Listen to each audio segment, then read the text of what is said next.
Hello everyone, welcome to my YouTube channel B2A digital. आज फिर से हम डिजिटल मार्केटिंग के एक नए टॉपिक के साथ में आपके सामने हैं। और आज हमने लास्ट वीडियो में अपने डिस्कस किया था ई कॉमर्स बिजनेस मॉडल कौन कौन से हैं, B2B जो B2C और C2C ये वगैरह फोर्थ हैं, हमने इनके बारे में पढ़ा था। आज हम देखते हैं नया टॉपिक है हमारा ई गवर्नेंस। ये ई गवर्नेंस होता क्या है और इसके काम क्या है, इसकी एडवांटेज और डिसएडवांटेजेस क्या है हमारे ई कॉमर्स और डिजिटल मार्केटिंग की फील्ड में। तो आइए चलते हैं अपने इस नए टॉपिक पर। हाँ, यहाँ पर हमने कोई डायग्राम में शो किया हुआ है कि ई गवर्नेंस क्या होता है। सबसे पहले देखते हैं कि हमारे जो फिजिकल लाइफ होती है उसमें गवर्नमेंट होती है। गवर्नमेंट हर डिपार्टमेंट को कंट्रोल करती है, पूरी रेगुलेशन पूरी अथॉरिटी को कंट्रोल करती है और हर चीज़ को मेंटेनेंस भी करती है और उसको मेंटेन भी रखती है। तो जिस तरह हमने देखा है, तो ई गवर्नेंस की जरूरत हमारी इसलिए पड़ी क्योंकि ज़्यादा से ज़्यादा चीज़ें आज हमारी सभी ऑनलाइन होते जा रही है, डिजिटल मार्केटिंग का यूज़ हो रहा है। तो क्यों न एक ऐसी अथॉरिटी हो जो यहाँ पर भी उन सब चीज़ों को निगरानी रखे और देखे क्या चीज़ सही है, क्या चीज़ गलत है। जो चीज़ गलत है उसको रोका जाए या उसको इम्प्लीमेंट करके कुछ इसमें अप्रोक्सीमेशन करके उसको थोड़ा सा अपडेट किया जाए। तो अभी हमने इसमें देखते हैं कि डिजिटल मार्केटिंग आजकल बहुत ज़्यादा बढ़ रही है। डे टू डे हम ऑनलाइन सेल भी कर सकते हैं, पेमेंट भी कर सकते हैं, ऑनलाइन बिल पेमेंट कर सकते हैं। तो इसीलिए एक ऐसी अथॉरिटी की जरूरत पड़ गई जो हमारे इस सभी ट्रांजैक्शन को देखे, उनको डिजिटाइज करे और उनको और सभी प्रोसेस के साथ में कंपेयर करें और जो बेटर प्रोसेस हो वो हमारे पास अवेलेबल हो।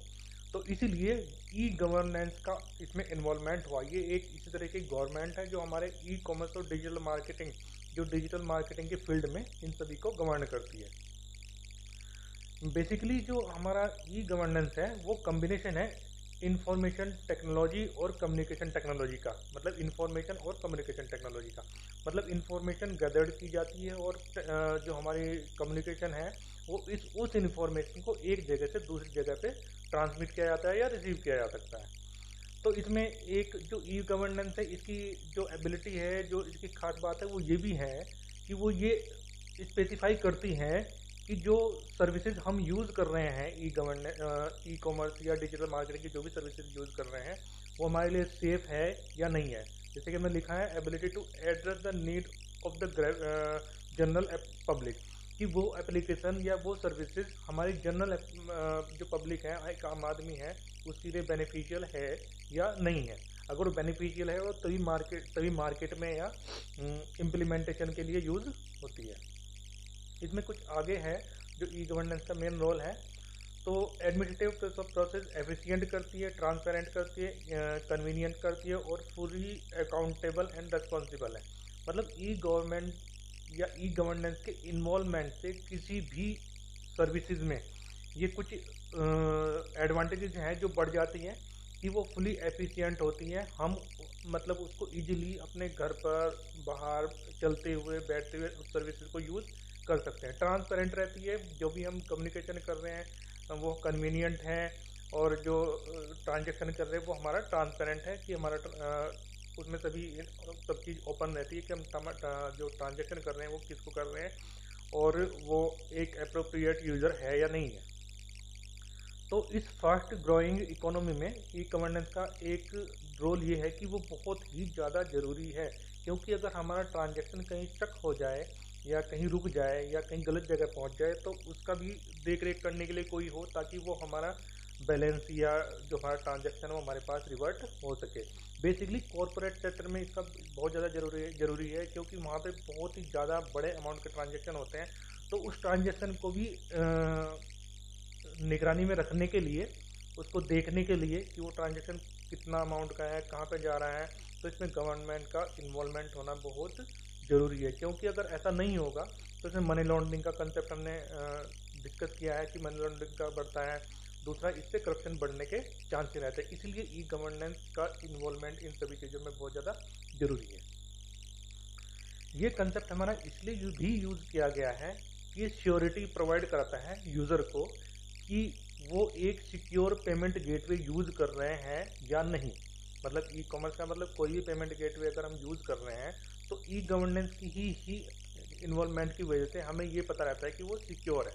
जैसे कि हम थर्ड पार्टी एप्लीकेशन यूज़ कर रहे हैं, उसके थ्रू हम कोई पेमेंट कर रहे हैं, कोई ऑनलाइन सेल कर रहे हैं या परचेज कर रहे हैं, तो उसका जो पेमेंट होता है, जो ट्रांजैक्शन होता है, उसके ऊपर भी निगरानी रहती है ई गवर्नेंस की कि ये पेमेंट किस बंदे ने और किस कंपनी को या किस यूज़र को किया है।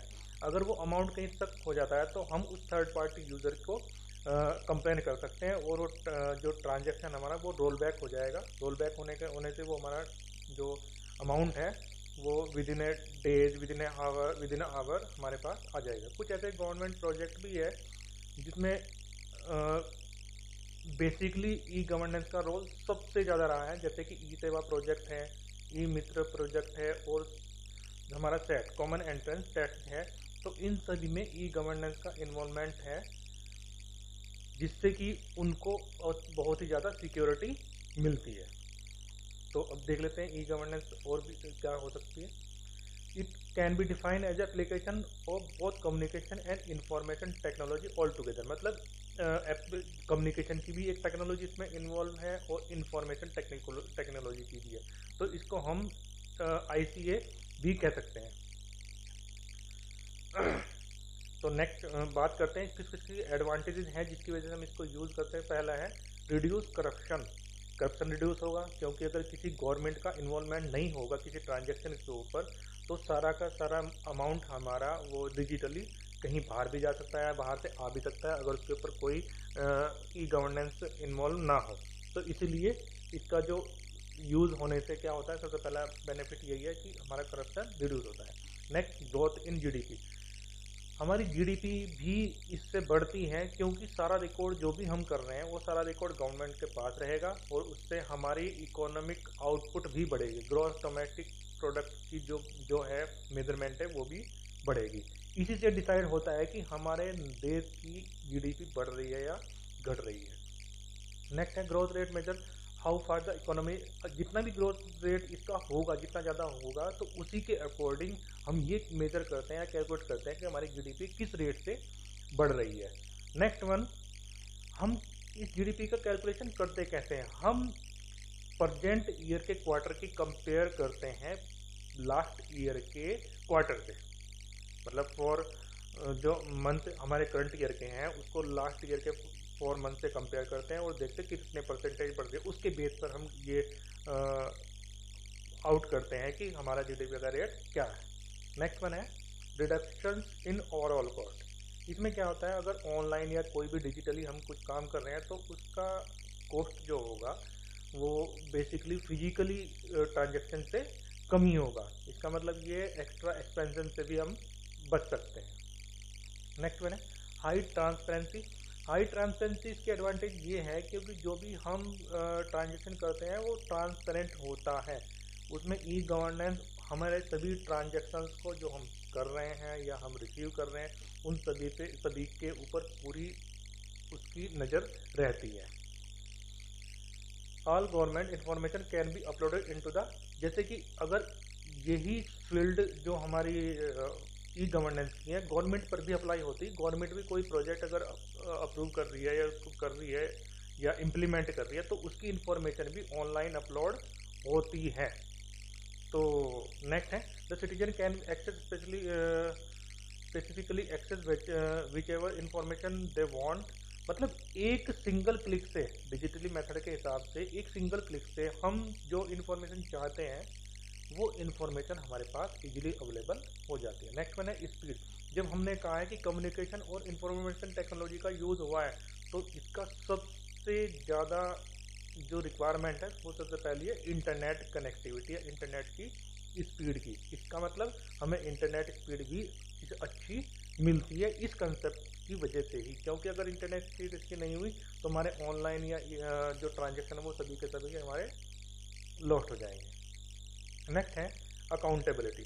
अगर हम कोई भी ट्रांजेक्शन कर रहे हैं, कोई भी सेल परचेज कर रहे हैं तो उसमें अकाउंटेबिलिटी का कंसेप्ट रहता है कि इसमें अगर हमारा कोई अमाउंट रुक गया या कोई प्रोडक्ट बेकार हो गया या हमने जो अप्रूव किया था, जो हमने लिया मंगाया था और हमारे पास वो नहीं हुआ तो इसमें थर्ड पार्टी जवाबदेही रहती है, उसको जवाब देना पड़ता है और उसके रेफरेंस से ही हम उस प्रोडक्ट को कंपनी को रिटर्न कर सकते हैं। तो इसके साथ में इसमें कुछ डिसएडवांटेजेस भी हैं। आइए देखते हैं। फर्स्ट वन है लॉस ऑफ इंटरपर्सनल कम्युनिकेशन। जैसे आदमी आमने सामने डायरेक्टली बात कर सकता है, बस थोड़ा सा इसमें प्रॉब्लम यही है कि इसमें हम डायरेक्टली कंपनी से बात नहीं कर सकते एज ए पर्सन, जैसे कि हम नॉर्मली डेली लाइफ में किसी सामने यूजर से बात करते हैं। इसमें हम सारा जो कम्युनिकेशन होगा वो भी डिजिटली होगा। बस। सेकंड वन है high setup cost and technical difficulties. E governance का यूज़ करने के लिए देखो हाई सेटअप कॉस्ट, इसका मतलब ये है अगर हम इसको अपने किसी सपोज अगर हम पहली बार इसको यूज़ करते हैं तो हमारे पास mobile, desktop system, bandwidth, high bandwidth के लिए नेटवर्क, इंटरनेट कनेक्शन सब चीज़ होगा, तो इसका मतलब जो मेंटेनेंस हाई जो सेटअप कॉस्ट है वो बहुत ही ज़्यादा होगी और कुछ टेक्निकल डिफिकल्टीज भी हो सकती है स्टार्टिंग में। तो ये दूसरी डिसएडवांटेज है। थर्ड वन है इसमें एक डिसएडवांटेज ये भी, जब इंटरनेट का यूज़ हो रहा है तो कंप्यूटर और इंटरनेट दोनों एक साथ काम करें, लेकिन अगर दोनों में से किसी में भी कुछ प्रॉब्लम हो गई तो हमारे पास टेक्निकल डिफिकल्टी हो जाएगी और हमारे पास जो सर्विसेज हैं उनको हम यूज़ नहीं कर पाएंगे। नेक्स्ट वन है लिटरेसी। लिटरेसी भी एक डिसएडवांटेज है इसकी, क्योंकि इंडिया के अंदर नंबर ऑफ पीपल, बहुत ज़्यादा लोग ऐसे हैं जो इलिटरेट हैं, तो ये जो सर्विस है वो हर आदमी के पास अवेलेबल नहीं है। जो मोबाइल, लैपटॉप, डेस्कटॉप यूज़ नहीं करना जानते, पर जो इतने पढ़े लिखे नहीं है तो वो इन सब चीज़ का यूज़ नहीं कर पाते। तो ये नेक्स्ट वन है cyber crime and leakage of personal information. इसका जो सबसे जो घातक होता है, सबसे खतरनाक जो डिसएडवांटेज है वो है साइबर क्राइम की या पर्सनल इन्फॉर्मेशन लीक होने की। अगर जब हम कोई ट्रांजैक्शन करते हैं या डेटा स्टोर करते हैं कहीं पर भी क्लाउड स्टोरेज पर, तो सबसे बड़ा डर हमारा यही बना रहता है कि हमारी प्राइवेट इन्फॉर्मेशन है कहीं लीक ना हो जाए या हमारा डेटा जो हमने स्टोर किया है वो किसी इंट्रूडर या हैकर के पास ना पहुंच जाए। और साइबर क्राइम एक सिंपली ऐसा कंसेप्ट है जिसमें हम कोई भी सर्विस एक्सेस कर रहे हैं लेकिन इलीगली। इंटरनेट की दुनिया में जो भी हम सर्विस एक्सेस करते हैं, लेकिन अगर उसको इलीगली करें, मतलब अनुपयुक्त तरीके से करें, तो वो हमारा साइबर क्राइम कहलाता है। तो इसमें हमने देखा इस टॉपिक में कि ई गवर्नेंस होती क्या है, इसकी एडवांटेजेस क्या है, डिसएडवांटेजेस क्या है। तो इस टॉपिक के साथ में आपसे विदा लेते हैं, और ये वीडियो आपको अच्छी लगी तो इसको लाइक कीजिए, सब्सक्राइब कीजिए चैनल को हमारे और शेयर कीजिए। और नेक्स्ट वीडियो में हम आपके साथ अवेलेबल होंगे 4Cs रूल्स के, जो ई गवर्नेंस में जो 4Cs रूल होते हैं उनके बारे में। तो थैंक्स फॉर वॉचिंग।